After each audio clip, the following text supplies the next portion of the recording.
The shrill voice pierced the crisp morning air before the sun had fully crested the rooftops. "If you don't move that junkyard on wheels by sunset, I'm towing it myself," came the announcement through a megaphone, loud enough to jolt the entire cul-de-sac awake. There stood Denise Harlan-clad in a bubblegum pink jogging suit and oversized sunglasses that screamed wannabe authority figure, perched at the edge of her meticulously trimmed lawn like a queen scolding her subjects. The so-called junkyard was, in reality, a high-tech surveillance RV broadcasting everything: Denise's tantrums, her posturing, even the twitch of her judgmental eye directly to the regional sheriff's office. Every angle, every word, all recorded from multiple feeds. And it had all started, at least from the outside, innocently enough. 3 days earlier, the RV had quietly parked near Lot 42C, right next to the communal mailbox station. Sleek, matte black, completely nondescript, the vehicle lacked any decoration or bumper stickers.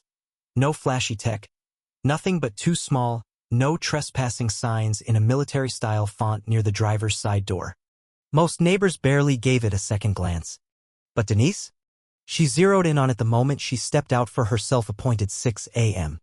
neighborhood compliance walk, clipboard in hand, marching like a soldier heading into battle. To Denise, the RV was a threat not just to aesthetic order but to the entire foundation of what she saw as her sacred duty, maintaining suburban perfection. It represented chaos, defiance, and most importantly, an unknown variable that she couldn't tolerate. She knocked. No answer. She left a note. No response. She called the HOA hotline, which, in truth, was just her own cell phone voicemail. Still silence. Denise's calendar was filled with imaginary chrysanthemums. Wind chimes were audible from the sidewalk, a garden fence had turned slightly too gray, and don't get her started on inflatable Halloween decor. But this was code red. A foreign object had breached her kingdom and she would not stand for it. Oddly, the RV hadn't moved an inch. No one had been seen entering or exiting. No lights, no sound, no scent of food cooking or signs of life inside. Denise didn't just find it suspicious, she found it threatening. "It's scaring the children," she told one neighbor who blinked at her and replied, "What children?" since everyone in the cul-de-sac was either retired or childless. But facts never slowed Denise down. Soon, she was taking photos not casually but from every angle. Then came the drone.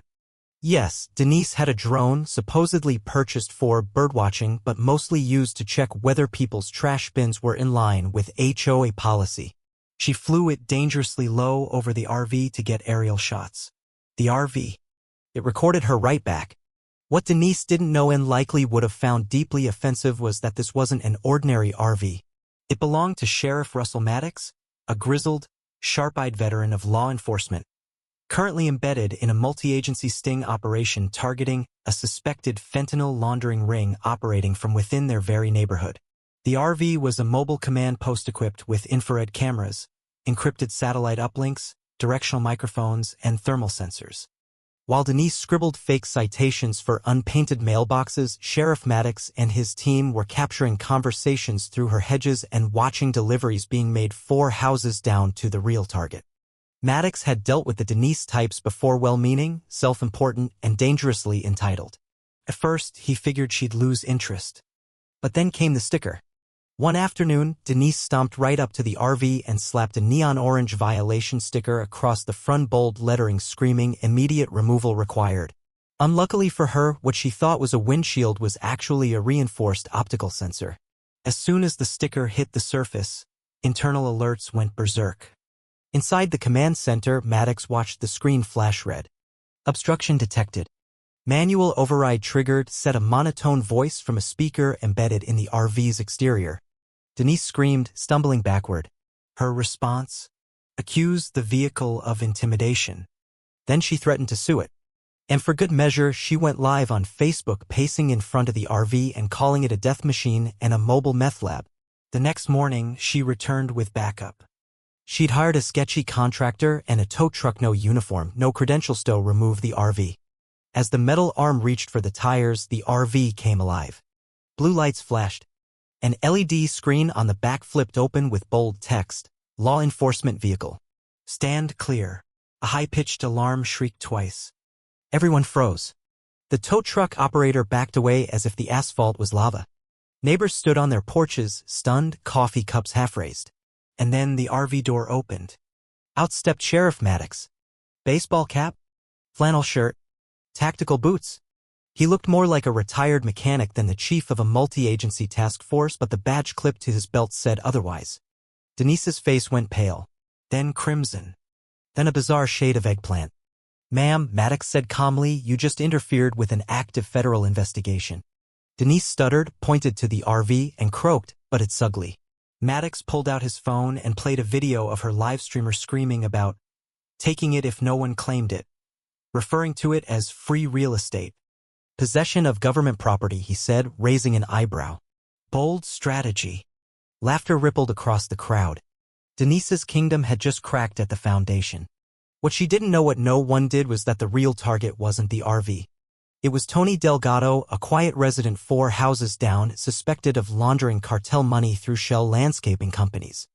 The sting had taken months to set up. Denise had just blown the whole thing. Maddox returned to his command center with a migraine. Within hours, his tablet was buzzing with questions from the DEA, the FBI, and Homeland Security. Why had a neighborhood busybody tampered with a federal surveillance van? Even worse, Delgado had gone quiet. No trash pickups. No deliveries. No movements. The house was too still. "Think he's spooked?" asked Agent Colton over the comms. "Think he's gone," Maddox replied. But there was a silver lining. Denise's interference had triggered an unexpected review off the HOA. Turns out Denise had been running it like a personal empire. Illegal fines, forged city permits, HOA funds funneled into ridiculous beautification projects like an $8,000 concrete swan statue.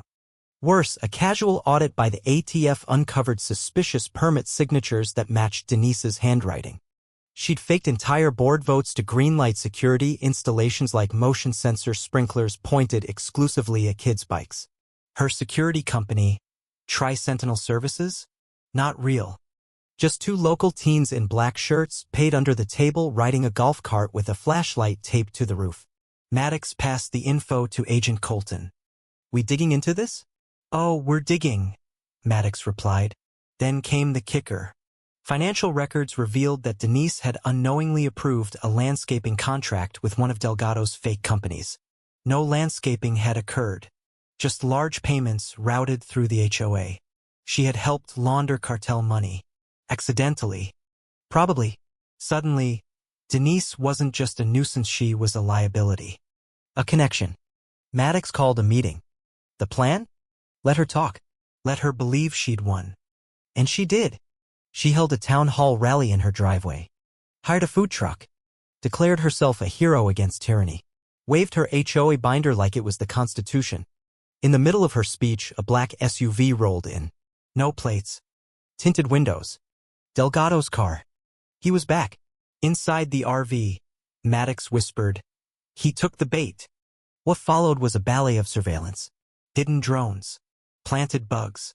Tapped phones. Delgado began using Denise's backyard for dead drops. Turf rolled out in the night. Cash boxes buried under fake mulch. Burner phones stashed in planters. Denise, oblivious, continued her cruisadile of streaming HOA updates, selling t-shirts, and giving driveway sermons about restoring neighborhood purity. The night the federal sweep came, it was swift. Delgado arrested trying to flee shirtless out a basement window. Denise? Served with subpoenas, warrants, and the full weight of federal scrutiny. Her house was searched. Her files seized. Her espresso machine for diplomatic meetings, she claimed, boxed up. Though not immediately arrested, Denise was under investigation for obstruction, misuse of HOA funds, and conspiracy to launder money. She tried to save face. Released one final video about government harassment. It didn't land. Even her closest supporters vanished. The local news dubbed her the Queen of Concrete Swans. Weeks later, in a courtroom nearly empty except for legal counsel and a few amused reporters, Denise sat perfect posture, crossed arms, still in denial as the charges were read. No jail time yet, but fines, bans, repayments, and a lifetime ban from ever holding HOA office again. Back in the neighborhood, things changed fast. A new board was elected.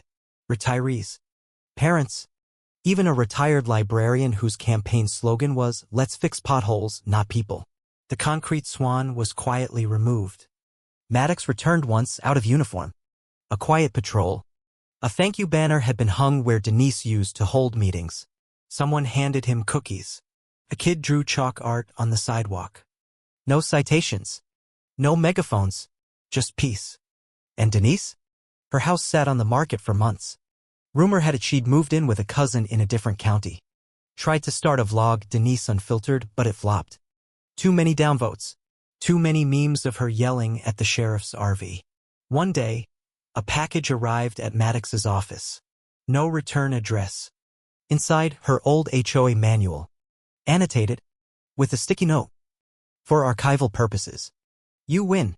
He placed it on a shelf next to a rusted taser and a framed photo of his retired K9. A relic. A trophy. The neighborhood had taken itself back and maybe, just maybe, learned what power should look like. Quiet. Kind. Shared. And always lawful.